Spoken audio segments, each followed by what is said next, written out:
So we're going to be reading from Luke chapter 7, verses 1 through 17. It will be on the screen, but if you feel like following along in the tree version, you can certainly do so. Be reading from the ESV. So, this is right after Jesus has done some teaching to a great crowd. He goes through his beatitude account in the book of Luke in chapter 6, and we're going to pick right up right there. So, Luke chapter 7, verses 1 through 17. After he had finished all his sayings in the hearing of the people, he entered Capernaum.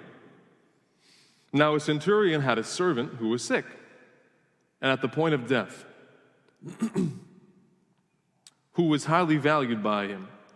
And when the centurion heard about Jesus, he sent to him elders of the Jews, asking him to come and heal his servant.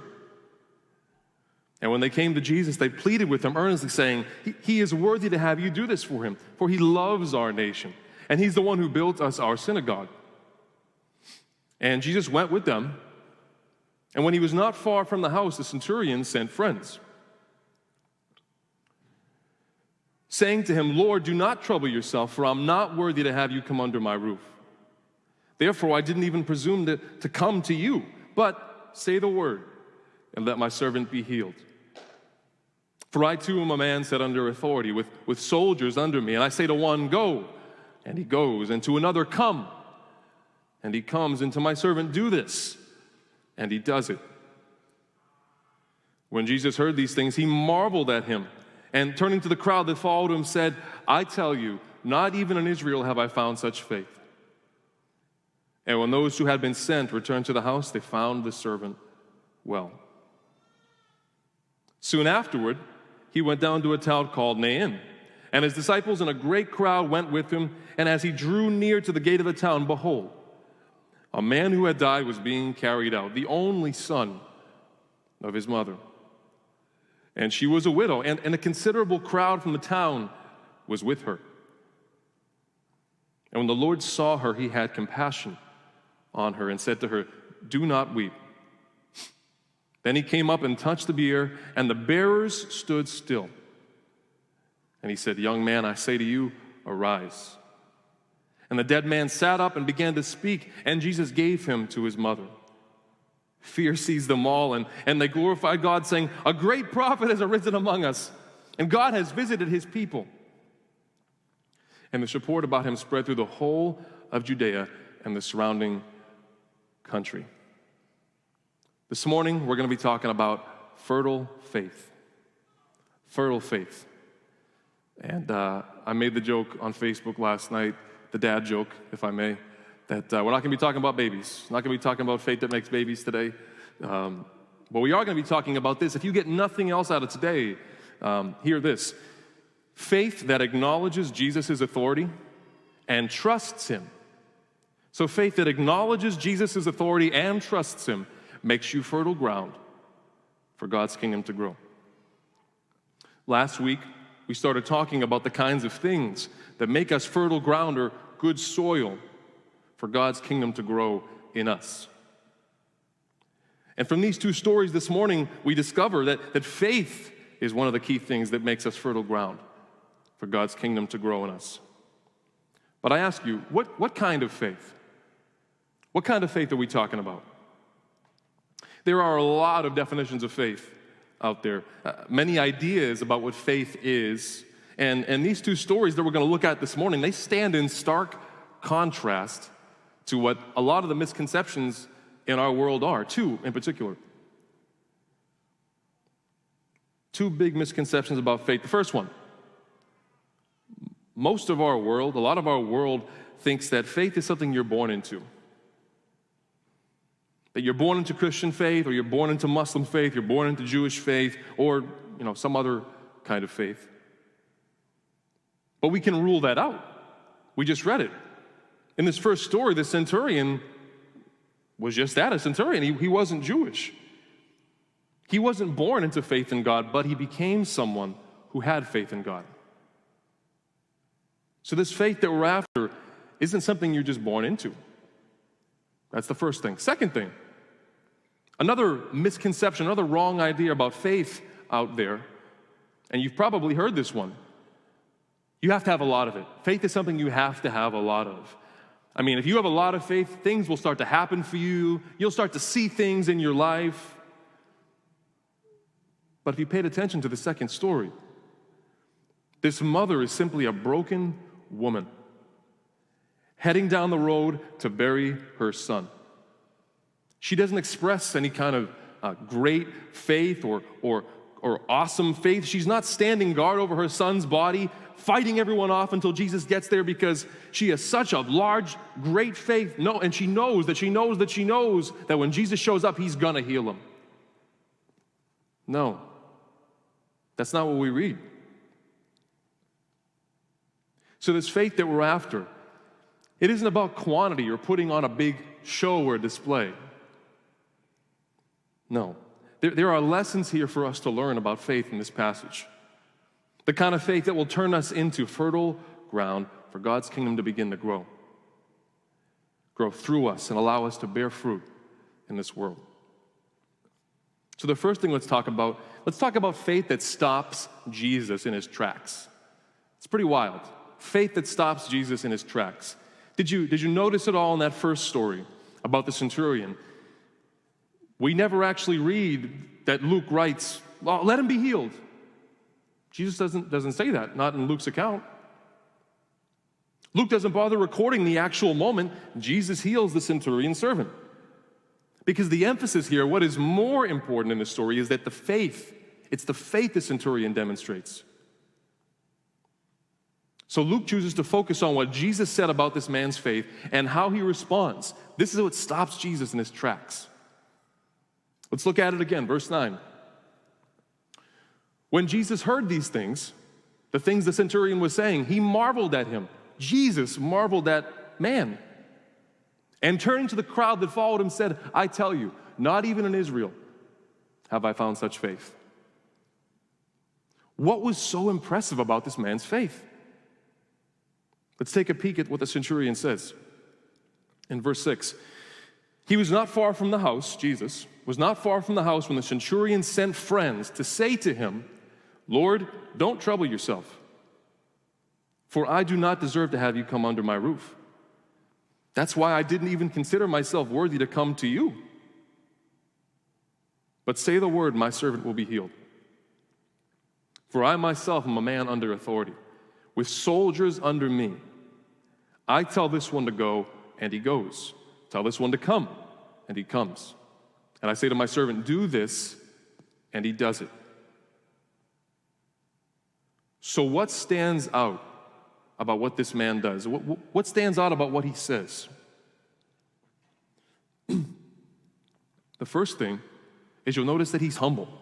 The centurion is humble and doesn't consider himself deserving of anything from Jesus. As we read, the Jewish elders they come to him and they identify this centurion as being worthy and deserving to have Jesus come to him. But you don't see that response from the centurion. He doesn't feel this way. No, he says, I'm not worthy to even have you come under my roof. He recognizes who he is. The centurion recognizes who he is, but he also recognizes who Jesus is. I'll share a scripture with you. Paul writes in the book of Romans, chapter 12, verse 3, for by the grace given me, I say to every one of you, this is Paul speaking, by the grace given me, I say to every one of you, do not think of yourself more highly than you ought to. The centurion's humble. He realizes that he's not worthy. He recognizes who Jesus is, and then also who he is. The second thing you notice is he recognizes Jesus' real, authentic authority. Real, authentic authority. Jesus has real, authentic authority. He doesn't arrive on scene and put on a show. The centurion even says he wasn't expecting a show. He wasn't even expecting him to come to his house. This is a big, big point I want you to take away from this passage today. Jesus has real, authentic authority. In our world, we're plagued with inauthentic authority. People play pretend and fake authority, pretend authority at work, at home. You choose the setting. I work at a bank. And anybody else work at a bank just me? Yes. Maybe not. Hopefully I can paint this picture before you. Have you been to a bank? Have you visited a bank? All right, cool. So at the bank the other day, a customer comes in, and they need to conduct a transaction, which is what you do when you go to a bank. And she'd been banking with us. This customer had been banking with us for a long time, and I found that out very quickly. She wanted to make a withdrawal, and when you make a withdrawal, what do? You sign a withdrawal slip. So she signs the withdrawal slip. I give it to her to fill out, and while she's doing that, I look her up in our software, in our system, and I couldn't find an ID. We didn't have a current ID on file, so I asked to see her ID, and that was my first mistake. She gave me a hard time. She hit me with, do you know how long I've been banking here? I've been a customer since before you were even alive. That's my ID. You don't need to see my ID. If you're a customer at a bank, don't do that. And after some additional back and forth, she reluctantly provided me with her ID and was offended that she had to do so. And I get it, but because of her status as a lifetime customer, she assumed this level of authority that would make her the exception to having to provide proper ID. Even though I've never met this person in my life. Never met this person. But the centurion realizes that Jesus doesn't have fake authority or pretend authority. He has real, authentic authority. What else stands out about this man, the centurion? The third thing I took away from it that I want to share with you this morning is that you don't notice any kind of bargaining. There's no transaction. The centurion doesn't try to buy from or barter with Jesus to make him heal his servant. No. And also, Jesus, when he's asked to heal the centurion's servant, doesn't say, oh no, you got to do this first, you got to do that first. He doesn't ask for anything in return for providing that healing. There's no attempt at trade or transaction. And I want to share with you this morning, far too many of us have these types of transactional relationships in our lives. I guarantee every single one of us just thought of somebody. These relationships are toxic. You may ask why? Because you are always keeping score in a transactional relationship. You're always keeping track of who did this and who didn't do that, which means you're too busy to be truly loving, to be truly forgiving, or to be truly generous. Jesus doesn't intend for our relationship with him or with others to be transactional or some sort of exchange of goods. God, if you do this for me, I will never sin again. How many of you have heard someone say that? How many of you have said that, if you'll be honest? Jesus doesn't want your payment. He doesn't want your payment. The grace of God doesn't come with an invoice attached. He wants you to follow him by faith. He wants your life. And after all, think about it. I mean, I'm not sure how many finance wizards we have in the house today, but I'm assuming at least most of you have some sort of Excel sheet at home or spreadsheet or budgeting app or something that you use to keep track of your finances and your assets, to make sure you calculate your net worth and what the car is worth, what the house is worth, how much equity you have, all those things. What could you possibly pay God? What could you possibly offer to God? You can't pay him. You can't pay him. I mean, that's silly to even think about. The centurion seems to understand that he has nothing to really offer God. He's depending totally on God's grace. Here's another thing we don't see. You don't see the centurion putting on a show. He doesn't try to prove to Jesus the amount of faith that he has by putting on some sort of act or some outward exuberant display. No, you don't see that. The entourage that he sends to greet him, his friends, it's not to try to impress Jesus. It's out of a place of humbleness. How often do we put on a show to try to get Jesus to do something for us? Those seasons in your life where you pray a little harder, you fast a little bit longer, you go to church a little more often, you sing a little bit louder. God, I really mean it this time. And hear me, none of those are bad things. But what's the condition of the heart? The centurion doesn't put on a show. But that's not what stops Jesus in his tracks. That's not what impressed Jesus. Want to know what did?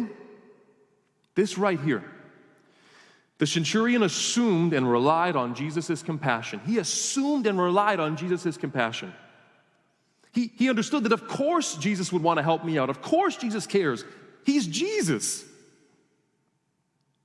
What impressed Jesus is that the centurion is so sure of who he is. The centurion is so certain of who Jesus is. That's what stops Jesus in his tracks. So again, Luke doesn't even mention the healing. He focuses on Jesus' being so impressed and amazed with this man's faith that it literally stops him in his tracks. So, what can we conclude about this kind of faith that stops Jesus in his tracks? Well, it humbly recognizes Jesus' authority and Jesus' compassion. It makes no bargains and puts on no show. It recognizes who Jesus is and, frankly, who we are, and places trust in him regardless of circumstances. Regardless of circumstances. And this begs the question, what would this kind of faith look like in our lives? I mean, I want you to think for a moment. Think about something that you've been praying about or hoping God would do something about in your life. How have you approached him? Has it been with humility? Has it been with recognition of Jesus' absolute authority, which he has? Have you been bargaining this for that? Have you been trying to convince Jesus of your faith by putting on a show or an act? Or have you been operating with the assumption that, of course Jesus cares deeply about what you're going through? And have you been choosing to rely on his compassion to either change the situation or get you through it? What keeps us from this kind of faith? Is it pride? Is it doubting this real, authentic authority that Jesus has? Is it not believing that you don't have to earn it or convince him? Is it not trusting in his grace and compassion to carry you through? I mean, I'll tell you right now, this is my whole testimony. This is my story. This is how I began to live in a relationship with Jesus. My salvation, I couldn't understand that salvation and faith was a free gift from Jesus, which it is. Salvation and faith are free gifts. It wasn't fair in my head that I didn't have to earn it with him. It wasn't fair to me that I didn't have to prove myself to Jesus. And it took me a while to kind of understand that he knows my heart. And what was getting in the way was me. It was my pride. I was getting in the way, doubting what he says, doubting what his word says, not believing that he has the authority to change me or change the things around me. I struggled for many years, and if I'm being honest with you, those thoughts still enter my mind. But daily, more and more and more and more, we begin to trust him. I begin to trust him. But maybe we're not there. Maybe you're not there. Maybe you're not the centurion and you can't identify with this great faith that he has. Maybe you don't have the kind of faith that stops Jesus in his tracks. But let me ask you, do you maybe, just maybe, have the kind of faith that would allow Jesus to stop you in yours? Let's take a peek at the second story. Let's see what we can take away from the kind of, we just talked about the kind of faith that would stop Jesus in his tracks. Now, let's talk about the kind of faith that allows Jesus to stop us in ours, you in yours. This second story about the mother, about the widow. Imagine for a moment, just imagine, every one of us at some point in time, I guarantee, has been to some sort of funeral in our lives. But imagine you're at a funeral and somebody interrupts it. I mean, I've seen some weird stuff happen at funerals, if I'm being honest with you, and it always makes me uncomfortable, even if I'm not participating in it. they're wheeling the casket out, and someone steps in front of it and tells everyone, stop right now, don't go another foot. What do you imagine might happen? That's what's happening here. And in this woman who already lost her husband, she's now burying her son, her only son. Picture for a moment the pain and the agony she must be experiencing. It's tough losing a family member. But losing your husband and then losing your only son? These changes, these losses would have dramatically affected her life. And on top of that, it would have left her, if you know anything about the culture at the time, I know Anders has talked about it in the past, and you've probably studied it on your own, a woman by herself back then, it's vulnerability for her. It's a cultural vulnerability. Would have left her super vulnerable in society as a widowed woman. No husband, no son. Imagine the hopelessness. I mean, is this what her life has turned into? Just one long march toward death, and she's next in line? And really, I'm sort of trying to paint a picture for you, but if we look at what Scripture says, according to Scripture, we know these two things about her.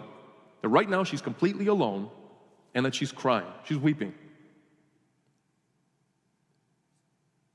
But she lets Jesus stop her son's funeral procession. She lets Jesus stop the death march that her life had become. Look at it. There's no great cry of faith. There's no grand declaration of faith. There's barely a whimper of faith left. The tiniest expression of faith to whimper as she lets Jesus stop the pallbearers. But she does it. And that whimper of faith, where all she really did was allow Jesus to stop her in her tracks, to interrupt her death march, that whimper of faith was all it took for her to become fertile, good soil for the kingdom of God to show its power. So what can we take away from the widow? Sometimes, all it takes is enough faith to allow Jesus to stop you in your tracks. To genuinely, sincerely trust that nothing is over until Jesus says it's over. We've all heard the expression, it's not over till the fat lady sings. Well, it's not over until Jesus speaks.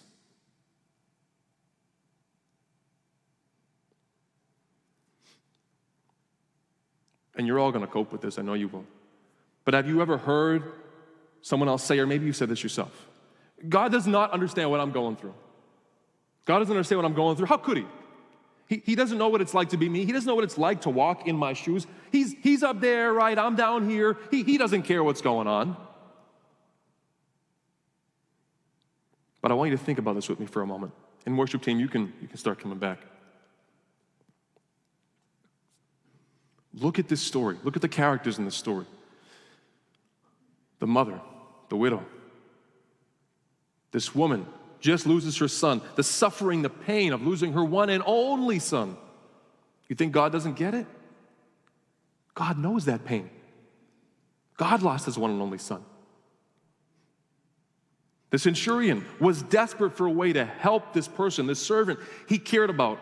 He wanted to stop him from having to have suffering, and he wanted to stop the inevitable death that was coming, but the centurion found himself, despite his powerful position, despite his powerful place in a military position, he finds himself as helpless as the rest of us. Jesus wants desperately to spare us from the pain of sin and death. And Jesus gave up his position to take our death and suffering upon himself. This widow felt utterly alone now that her husband and son were gone. Jesus suffered ultimate loneliness. Ultimate loneliness on the cross. In a way that you and I will never understand. But he did that so that you and I will never have to be alone The centurion was afraid the end was near. The mother was afraid that the end had already happened. But hear me this morning. Jesus demonstrates that nothing is over until he says it is finished.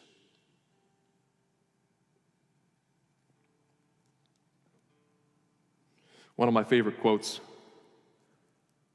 is by an American writer named Richard Bach, and you've probably seen it or read it at one point. What the caterpillar calls the end of the world, the master calls the butterfly. I love that. What the caterpillar calls the end of the world, the master calls the butterfly. Look, I'm not sure if we were in biology class, skip biology class, but spoiler alert, caterpillars turn into butterflies. They eat a bunch of stuff, they wrap themselves in a big old blanket they make themselves, and like weeks, months, years later, I don't know how long, they come out with wings. Kind of weird. But imagine for a moment the caterpillar, right? The world's closing around them, darkness is surrounding them, they're going dark. But perspective is everything. Everything depends and proceeds from your point of view. When you allow your perspective and point of view to shift because of your faith, you start to see things a little differently. When your faith allows Jesus to stop you in your tracks, God's kingdom can begin to grow in you. Even if you're like the widow and your faith has been whittled down to just a whimper, Jesus doesn't wait for you to send messengers to him. He doesn't wait for you to send your entourage to him. He doesn't wait for you to put on a show. He steps into your life and he asks you to trust him and let him interrupt your death march. You may not have the kind of faith, listen, you may not have the kind of faith that stops Jesus in his tracks. So have the kind of faith that will let Jesus stop you in yours.